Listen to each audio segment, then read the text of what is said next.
Hello everybody and welcome to my channel. Today we're going to be doing my July wrap-up. I don't have that much to talk about. This is going to be pretty fast.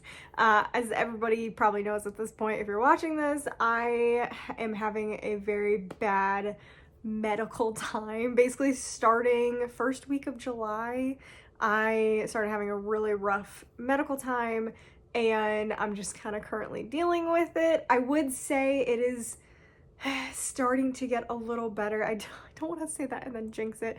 I've been going to physical therapy. I have pelvic floor dysfunction and it's just it is such a pain. It is such a pain, and there's honestly the biggest part of it is probably the emotional distress aspect of it. So that's kind of like what I'm dealing with, and it's just a fun time. It's a fun time. And when I have emotional distress, I can't read. I wish I was one of those people who could read and do things and they can distract themselves. Instead, I just sit there and I watch Disney movies because that's all that I can focus on. So I would say in the past week has been a little bit better. Have I read anything? No. Overall, mental health has been a tad bit better over the past week. I am currently working on an ARC video for August, which is going horribly. So I don't even know if that's gonna come out. I don't know what's happening with that. So we're just gonna focus on the books that I did read in July. And you know what? It actually wasn't that bad of a month. Like, I feel like I didn't read nearly as much or the books that I wanted to read, but I feel like it was okay. It wasn't that bad. I definitely didn't do any of my TBR prompts, so I'm not gonna do a TBR this month. I thought I was going to, but I've decided to extend my July TBR into August and kind of just give myself more time with prompts and stuff like that, just because of how bad July went and how bad in general that I'm feeling. I just felt it was kinder to myself to extend my TBR. So if you watch those TBR videos, there will not be one coming out for August, sadly. I'm sad because I really like playing that game, but at the same time, it's just too much. It's too much to add that onto everything else that is going on right now. So we're just gonna focus on the wrap up right now and little other things that we're doing. But yeah, let's start with the books that I DNF'd this month. I did not have as many DNFs this month. I definitely had the issue though of like picking up a book, reading a page, putting it down. And I did that a lot. I probably had about 10 books that I did that to, but that's just because I don't want to read right now. I really just have no desire whatsoever to read, and it's causing me to pick up and put down a ton of different books for no reason other than I just am not in the mood to read anything at all. But the two books that I did DNF that I will not be picking back up, that I made a gallant effort towards, the first one is Night of the Mannequins by Stephen Graham Jones. I thought that Stephen Graham Jones, maybe his novellas would be for me. If you don't know my history with Stephen Graham Jones, I hate read his My Heart is a Chainsaw series. I read the first one and I gave it a 1, I think, a 1 or a 1.5. And I just did not like it, but I wanted to know what was gonna happen in the next book. So I read the second one. Also didn't like that one. I liked it better. I think I gave it a 2 or a 2.5. I liked it better than the first one. And I'm going to hate read the third one. So I was like, okay, maybe it's just his novels that I don't like. So I opened up Summerween actually with attempting to read Night of the Mannequins as like the novella pick. Hated it. Absolutely hated it. DNF'd it about halfway through and then read the ending and I was just like, what? So the story is following our main character who realizes that a mannequin that they befriended in their childhood has come to life and is like murdering people. And that's pretty much like the whole plot line. It sounds really cool. It's not it. It's not it. If you like Stephen Graham Jones, you'll probably like this. Actually, I think it has a really low rating, but I feel like Stephen Graham Jones is just such a specific author for people. And if you like his stuff, you like his stuff. If you don't, you just don't. And I'm definitely thinking I'm in the camp of I do not like his writing or his stuff in general. So that was a very quick DNF. And recently for my ARC video, which again, I don't know if it's coming out, so I'm just gonna go ahead and talk about it. I read Together We Rot, and I DNF'd that about 100 pages in. That was supposed to be a slam dunk. It's following two main characters. One is like a cinnamon roll character, and he is the son of a cult leader, and he has realized that he's about to be the next sacrifice for the cult. And then the other main character is our more tenacious, like spunky girl whose mother has gone missing, and she is convinced that the cinnamon rolls family, the cult has killed her. And they used to be like best friends and like had feelings for each other, but before the book they had a big falling out when the mom disappeared, and our main female character blamed the male character's family for killing her. So that's kind of like what it's following and like the weird stuff that's happening. But something about it just didn't work for me, which is weird because normally I am absolutely in love with nature, young adult nature horror. I normally love it. Small Favors, House of Salt and Sorrow, House of Hollow, just that vibe is everything for me. I normally rate those books super high, so I had very high hopes for this because Together We Rot basically is that. It's like some sort of nature horror kind of thing going on. But unfortunately, it just didn't work, and there was a lot of animal death and like kind of traumatic scenes early on in the book, which kind of did not set the pace that great for me. And then I also just didn't love the main female character. She was almost too abrasive too quickly. I wanted to get to know her a little bit more, understand her a little bit more, but she was just so nasty to everybody. So abrasive and nasty to everybody that I was just kind of like, I was put off by her. I was actually put off by her as a character. So I get why she's like that. I just was not a fan of that. So just the writing style, the character, and the early traumatic animal death scenes they just didn't work for me. So that ended up being a DNF at about 100 pages. Moving on to a book that I have somewhere in my house, but I have no idea where I put it, is I read My Dark Vanessa this month, and I did not rate it. I did not rate it because I don't know what I could possibly rate it. It's a phenomenal book. Like it's I don't even know, because like I did not enjoy the experience of reading it.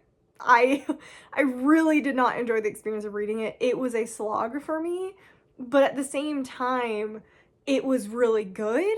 So I don't know if I liked it. I don't know. If you don't know, My Dark Vanessa is following our main character, Vanessa, who had a relationship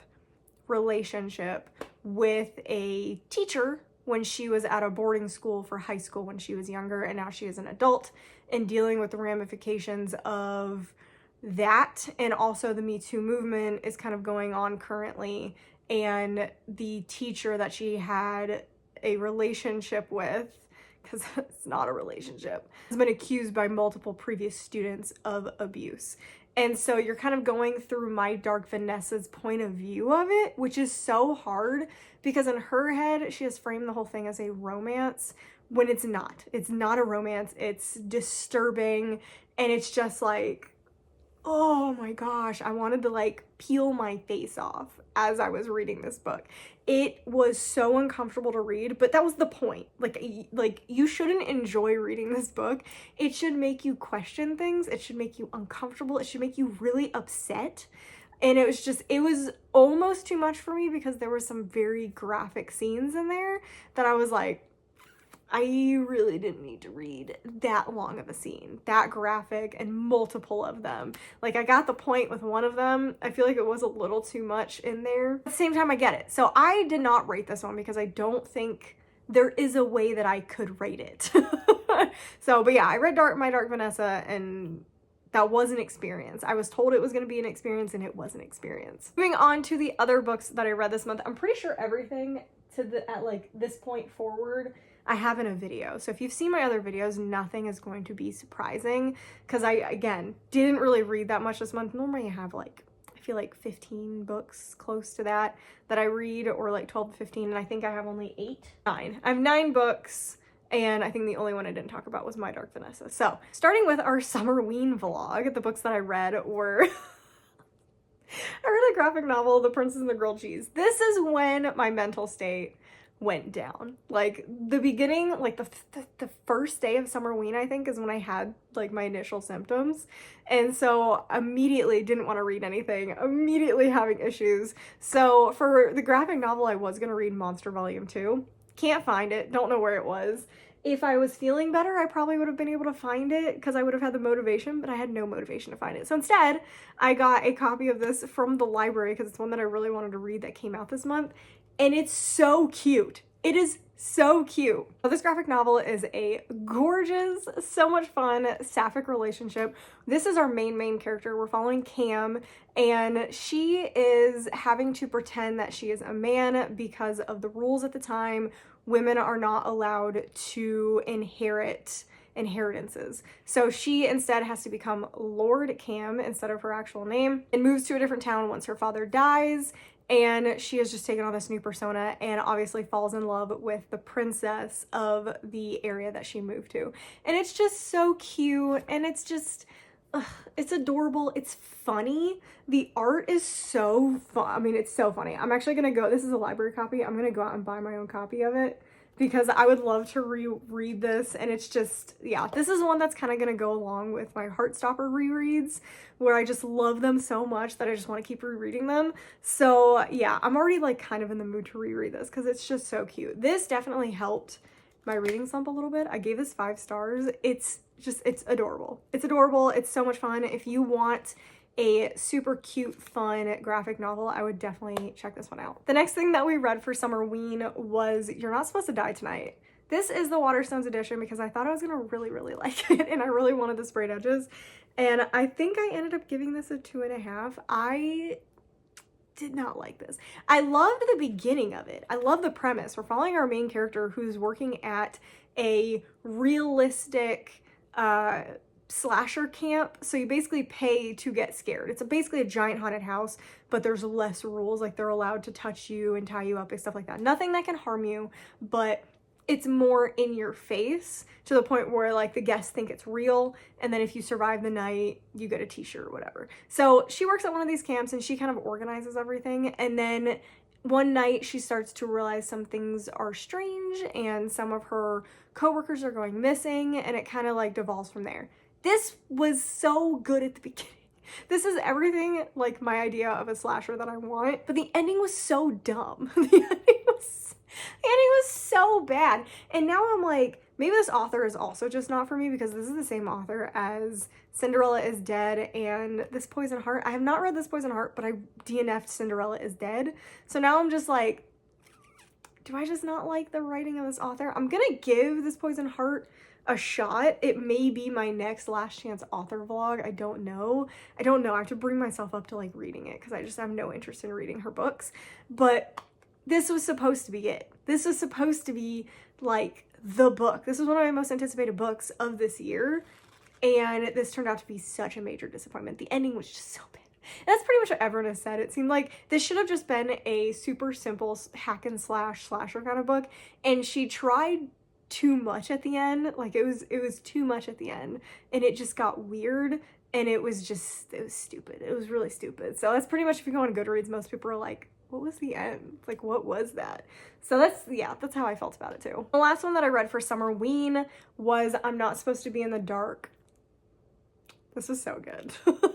This was so good. I don't remember what I gave this. I don't know if I gave this a 4 or a 4.25. I gave this a 4.25. I loved this. I feel like the story was fine, but the writing was so good. I feel like this is an example of how writing can really make or break a book sometimes, because I feel like the story wasn't that special. You're following our main character who has some sort of supernatural ability where she can see the dead and speak to the dead, but she takes like this tea that suppresses it. And when weird stuff starts happening, she goes off the tea and she starts seeing the other like side. And the main plot is that her previous best friend, they're not friends anymore, her previous best friend across the street has been acting strange and she thinks he might be possessed. So that is so much fun. It's so much fun. And again, the story I feel like is not super unique, but the way it was written was so good. I love this book. This is one of my favorite books that I read this month, which was a huge surprise. I didn't think that I was going to absolutely love this. This is also my Fox and Wit copy of it. So this is the front, that's the back, and then I have the actual cover. I still don't know which one I like better. That's the actual cover, because I like this color scheme better, but I like the T on the front of that one, and I don't know. Like, both are really pretty, so I'm still deciding which version of the book that I want to display. I'm definitely undecided with that. And then it is signed by the author, which is cool. So this is a big win. I'm really excited to pick up another book by this author, because I think they also wrote Deep in Providence. I just haven't been able to find it at my local bookstore yet. So kind of waiting to see like when I can get that and when I want to read. That's the problem. Like there's a bunch of books I want to read, but then I pick them up and I don't want to read them. So that's why I'm not buying books right now, actually. So yeah, but yeah, I'm excited to try Deep in Providence. And then of course we had our book club pick from last month, One for My Enemy. This was such a polarizing pick. I wasn't expecting it to be that polarizing. I feel like it's definitely her writing style that people do not like. Granted, I also had issues with this one. I loved Alone with You in the Ether. I gave that a 5 stars. So I kind of just assumed this would also be a 5 star. But I definitely think there were some issues with this. I do talk about this in full length in the spoiler video. So if you've read this book or you don't care about it being spoiled, go check out that video because I talk about it in length, what I liked and didn't like. I think I gave it a 4. I feel like the more I sit with it, the more it's like a 3.5, a 3.75. I don't know. I'm very torn on this one because I like the backbone of the story, but I felt little connection to any characters. And I didn't feel like the stakes were very high because of a certain thing that kept happening over and over again. It's one of the things that keeps happening. If you watch Supernatural, the thing that keeps happening over and over again, and that happens in this. So it's just, you couldn't trust anything that was happening. So the stakes just felt super low and it just didn't make you want to continue reading it. And this book was probably 100 pages longer than it needed to be. It did not need to be as long as it was. If you don't know what this book is about, this is actually following, it's a retelling of Romeo and Juliet kind of, but I would say it's more like if Romeo and Juliet had decided to break up and it was like 20 years in the future or 10 years in the future, and the younger siblings of them were like the new Romeo and Juliet. I feel like that's the best way to describe this book, is if Romeo and Juliet, but make it 10 years later and they survived. That's kind of how it feels like. Because there's like multiple almost Romeo and Juliet storylines going on during this one. So yeah, it's very loosely Romeo and Juliet. I would not say it follows very closely whatsoever, but it did have a couple of heartbreaking moments that I sobbed during. Not as much as I thought I would or should have, probably, for the emotional content this was supposed to evoke. So again, I think I'm closer to like a 3.75 now that I've sat on it more. And then we're down to the books that I read for my 5-star prediction video. This was definitely, thank goodness I did this, because I would have had 4 less books read than if I didn't do this. I was like, okay, I'm having a really bad time. Let's read 5-star predictions. And you know what? It helped. It actually did help a lot. So first for that, I reread the Once Upon a Broken Heart. These are my super pretty Lilac Libraries editions that were also designed with No One Designs, and they're just, oh, they're so pretty. So they both say The Ballad of Archer and the Fox. This is volume 1, this is volume 2, and then obviously the third book will be volume 3. But they're so pretty. They're so much prettier in person too. I just absolutely love them. So I read Once Upon a Broken Heart. I originally gave this 5 stars. I actually knocked it down to a 4.5 because when I read it the first time, I was thinking more of a 4.5, but I was like, I think I would like this more on a reread. So I just gave it a 5, a soft 5. Upon reread, did not like it anymore, and I had the same issues I kind of did back then. So this I got downgraded actually to a 4.5. So I started the video with a book that was originally a 5-star for my 5-star predictions, and I ended up downgrading it to a 4.5. So did not start off the video great. Then I read The Ballad of Never After, the second copy of The Ballad of the Archer and the Fox. And this also got a 4.5. I don't love these as much as Caravel. Caravel were like easy 5 stars as I was reading them. I also was a bit younger. I don't know, for some reason I felt like these are simpler books, I feel like. This also did something at the end I don't like. The ending of this was something like, I'm gonna be so frustrated reading the next book. Like, so frustrated. So I wasn't super happy about that. But it was a fun book. I still feel like I never felt like I was lacking a romantic side of the Caravel series. I feel like the Caravel series was just so romantic and sweeping. And for some reason in this series, I'm just like missing this romantic piece. And I don't know if it's just because they're fighting the romance so hard in these books that they like really don't want it to happen, or anything romantic is under like circumstances, I feel like that's just kind of like hurting me a little bit for the books. So this one also gets a 4.5 because of that.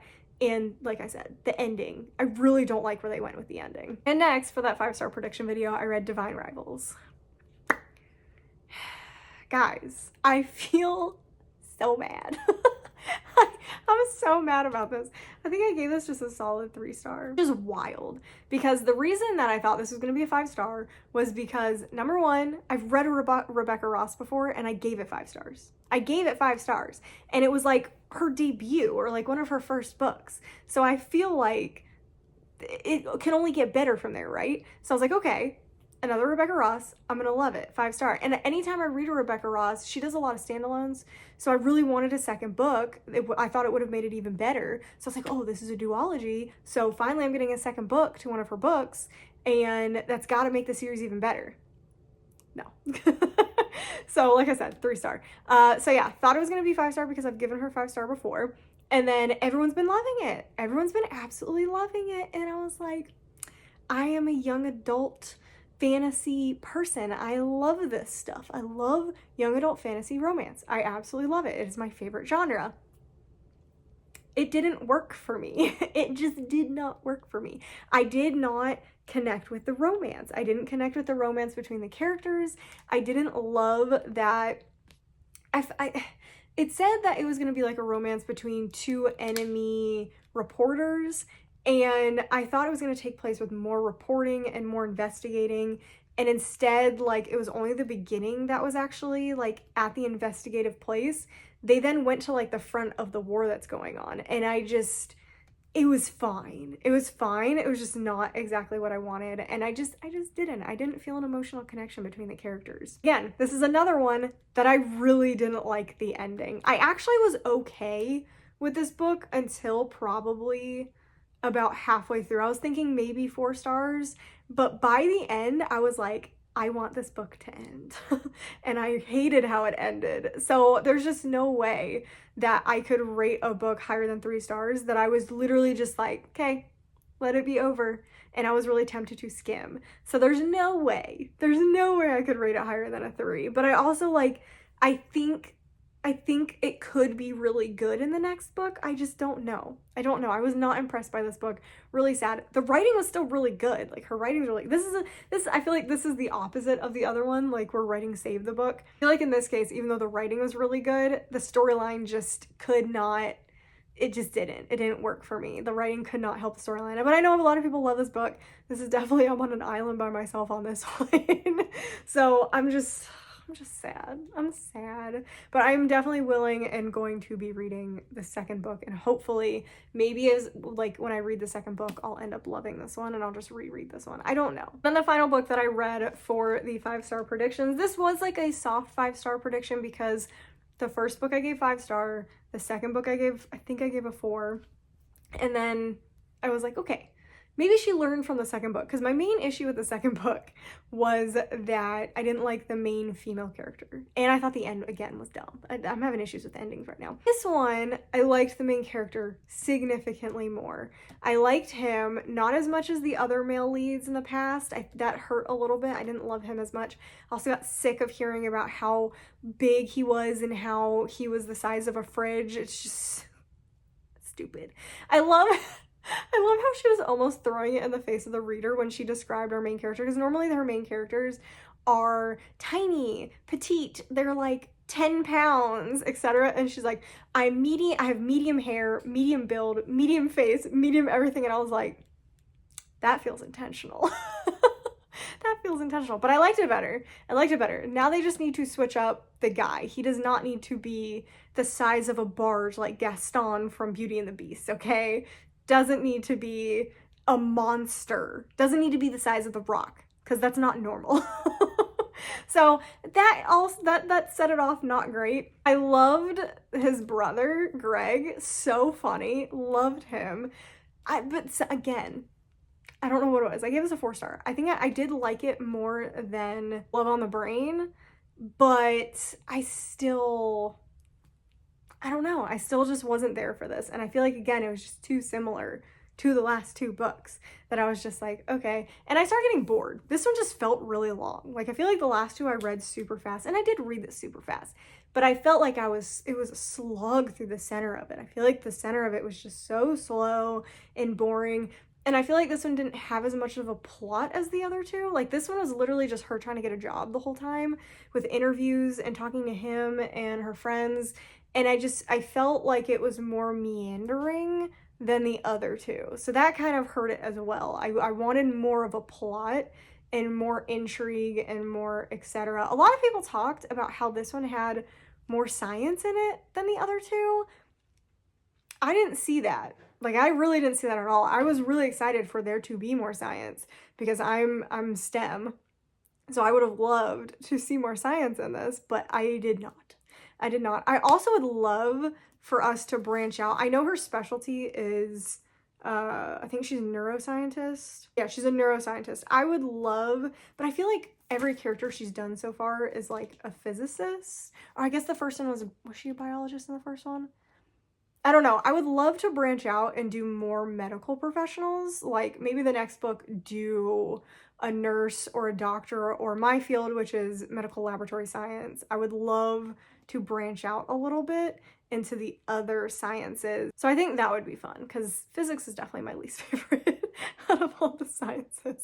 Not a fan of physics. So anyway, I don't know. This one is just a weird one for me. I can't tell you 100% why this didn't get a 5-star. I just felt a little bit bored by the story. So that is everything that I read in July. Like I said, I did not read much at all. Like, those last 4 books I read in like 4 days because I was just like, let's focus on this. Like, I hyper fixated on reading for 4 days and then burned myself out completely. And then my medical stuff got kind of worse. And then this past week it's been better, but I just wasn't in the mood to read. So I am going to try to read today.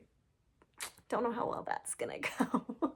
But anyway, that's everything that I read this month. I didn't have anything like horrible, like nothing got a 1 star. Even You're Not Supposed to Die Tonight got a 2.5. Like, it didn't get a 1. I enjoyed part of the book. There at least was something I enjoyed in every book that I read. So that's really good. I'd say the main loser of this month though would probably be Divine Rivals because it was such a hype book. I thought I was going to absolutely love it, and being a 3, thinking it was going to be a 5, and a low 3 at that, not great. I definitely say the 2 winners are The Princess and the Grilled Cheese, obviously, because that was my only 5-star, but I would also say I'm Not Supposed to Be in the Dark was the other winner because it came out of nowhere. I had no expectations for that book, so I love that it got a 4.25. I love that. I'm so excited about that, so I'm just, at least I had 2 like vibing books, and I had other good books. Like, everything else was a 4 or up, I think. Yeah, everything else is a 4 or up. So, I mean, it was good. It was an interesting reading month. Let's say that. So hopefully this next month we start feeling a little better. Hopefully. Anyway, like I said, I hope you guys enjoyed the video. Subscribe, like, comment down below what you guys read for July, what you liked, what your least favorite books of July were, if you read any of these, etc. And again, with the comments, I am a little slower with responding than usual, so just give it some time. I have to be in like the right mood to like be focused on doing that. So that's just keep in mind, I read everything as it comes in. I'm not ignoring you guys. I read everything. Some of you guys are absolutely hilarious, by the way. I just chuckle to myself as I read some stuff. So that is everything that I have for you guys today. I hope you guys have a wonderful rest of your day, and I will see you guys in the next video.